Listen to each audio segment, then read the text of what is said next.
Hello, good morning students. How are you today? I hope you are good today. Alright my students, now we want to learn math. Ya, kita belajar matematika. Ya, now open your book page, buka bukumu halaman 40. Ya, topik kita pada hari ini yaitu tentang menaksir hasil operasi hitung.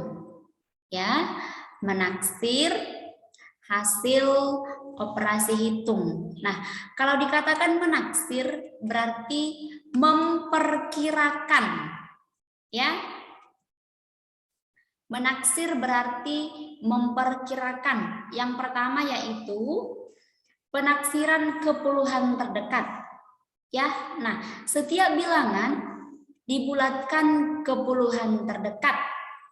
Hasilnya baru dijumlah. Nah, setelah kita bulatkan bilangan tersebut ke puluhan terdekat, ya, baru hasilnya kita jumlahkan. Kemudian dikurangkan, dikali atau dibagi, ya. Tetapi sesuai dengan operasi hitung yang diberikan. Kalau dia penjumlahan berarti bulatkan dulu baru jumlahkan. Kalau dia pengurangan, bulatkan dulu bilangannya baru dikurangkan. Kalau perkalian, bulatkan dulu perkaliannya, setelah dibulatkan baru dikalikan. Begitu juga dengan pembagian. Nah, yang kedua, penaksiran keratusan terdekat. Kalau yang A tadi penaksiran kepuluhan terdekat, yang B penaksiran keratusan terdekat, ya. Oke, nah. Sebentar ya. Salah. Oke, nah penaksiran keratusan terdekat. Setiap bilangan dibulatkan keratusan terdekat, ya. Setelah dibulatkan, hasilnya baru boleh dijumlah, dikurang, dikali, atau dibagi sesuai dengan operasi hitung yang diberikan, ya. Nah, contoh, kita masuk ke contoh, ya. Nah, contoh yang pertama, oh iya. Cara yang sama dapat dilakukan untuk penafsiran keribuan terdekat, kepuluhan terdekat, dan seterusnya, ya. Bukan hanya untuk puluhan ataupun keratusan, tetapi keribuan, kepuluh ribuan juga dapat dilakukan penaksiran. Oke, contoh yang pertama, tentukan taksiran hasil operasi hitung berikut kepuluhan terdekat. Ya, kepuluhan terdekat, perintahnya kepuluhan terdekat. Nah, contoh 28 ditambah 54, berapa hasil taksirannya? Nah, sebelum kita kerjakan, kita bulatkan dulu. 28 kalau dibulatkan dia menjadi 30.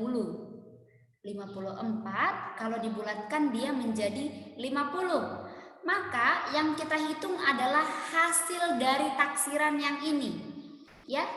30 ditambah 50 hasilnya berapa? 8, 80, ya. Nah, jadi 28 ditambah 54 apabila ditaksirkan dia menjadi 30 ditambah 54 dan hasilnya adalah 80. Itulah dia kalau contoh penjumlahan.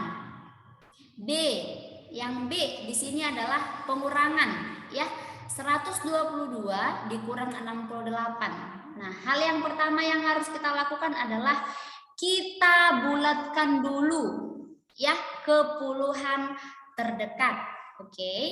Nah, 122 apabila dibulatkan kepuluhan terdekat dia menjadi 120. 68 apabila dibulatkan kepuluhan terdekat menjadi 70. Nah, sekarang kita hitung hasil taksirannya tadi. Ya, kita kurangkan. Ya, dikurangkan. Oke. 120 dikurang 70, ya. 0 kurang 0, 0. 2 dikurang 7 tidak bisa, berarti kita pinjam dari sini. Menjadi 12 dikurang 7 hasilnya 5. Ya. Nah, jadi 120 dikurang 70 hasilnya sama dengan 50. Jadi 122 dikurang 68, ya, apabila ditaksirkan hasilnya menjadi 120 dikurang 70, hasilnya 50. Itulah dia kalau pengurangan. Next, perkalian. 33 dikali 25. Sama halnya, ya. Kita bulatkan dulu ke puluhan terdekat. 33 apabila dibulatkan dia menjadi 30, 25 apabila dibulatkan dia menjadi 30. Ya, nah sekarang kita kalikan. Ya, 30 dikali 30 hasilnya 900. Jadi 33 dikali 25 ya, kita bulatkan dulu ya, menjadi 30 dikali 30 dan hasilnya adalah 900. Itulah hasil taksirannya. Oke, and the last yang bagian D ya. 247 dibagi 45 ya, sebelumnya kita buat seperti ini ya bentuk pembagian. Nah, setelah itu kita taksir. 247 apabila dibulatkan ke puluhan terdekat dia menjadi 250. Sedangkan 45 apabila dibulatkan ke puluhan terdekat dia menjadi 50 ya.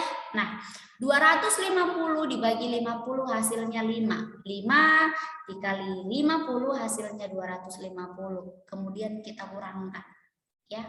0 kurang 0, 0. 5 kurang 5, 0. 2 kurang 2, 0. Jadi 247 dibagi 45 sama dengan 250 dibagi 50 hasilnya 5. Ya, nah seperti itulah cara menafsirkan. Ya, baik itu ditaksirkan ke ratusan terdekat, ke puluhan terdekat, ke ribuan terdekat, ataupun ke puluh ribuan terdekat.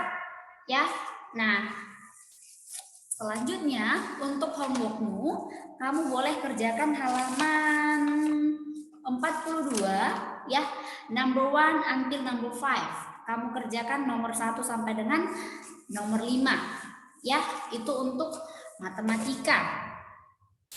Ya, nah selanjutnya untuk IPS ya, IPS.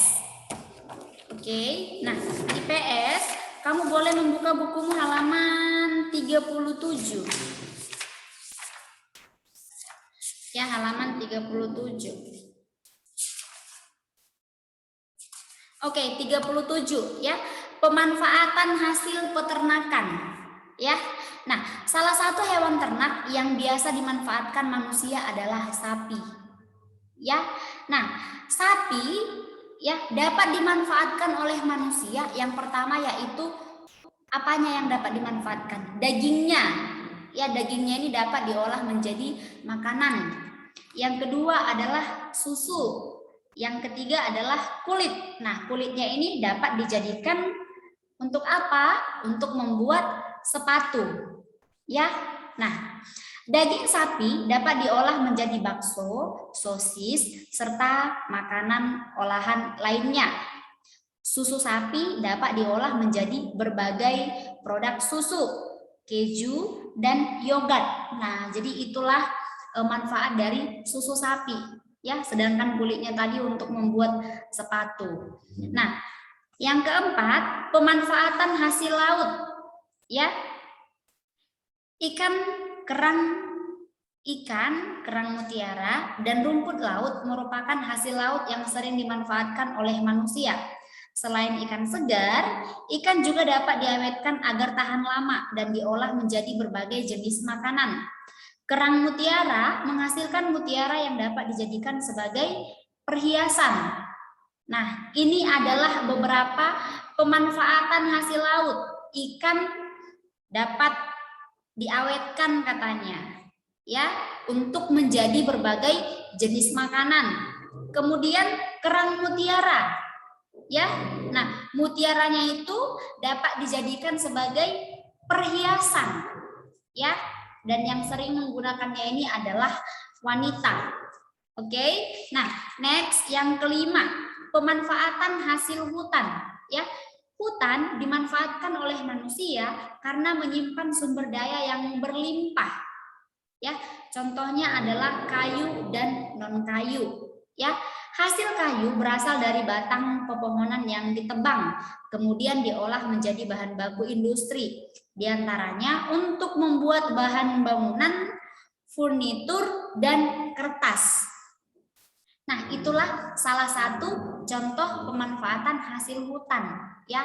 Pohon ditebang dan itu boleh dimanfaatkan untuk membuat meja, lemari, ya, kemudian untuk membuat kertas ataupun yang lainnya. Nah, kemudian madu, ya.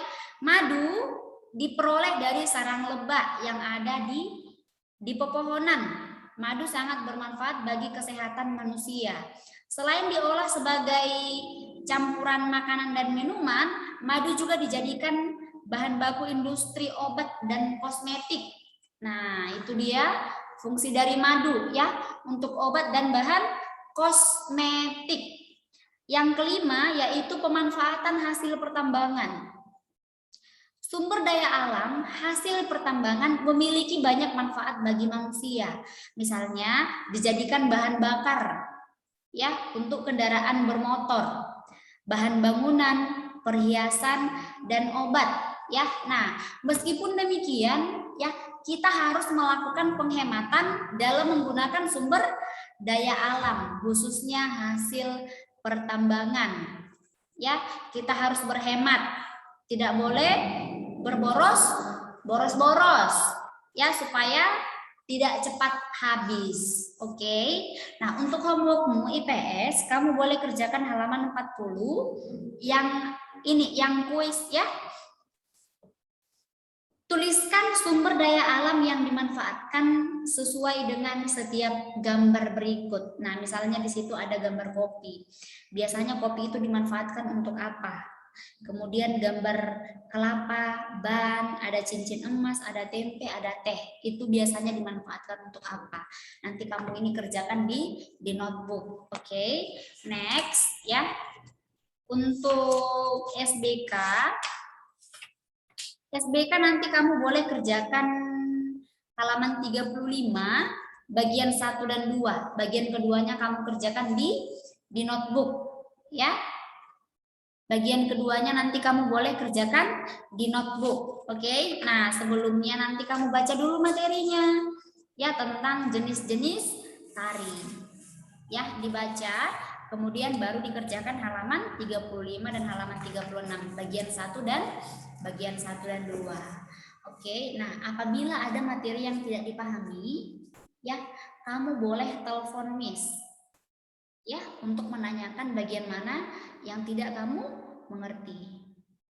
Alright, I think enough for today. See you tomorrow. Bye bye and God bless you. Bye bye.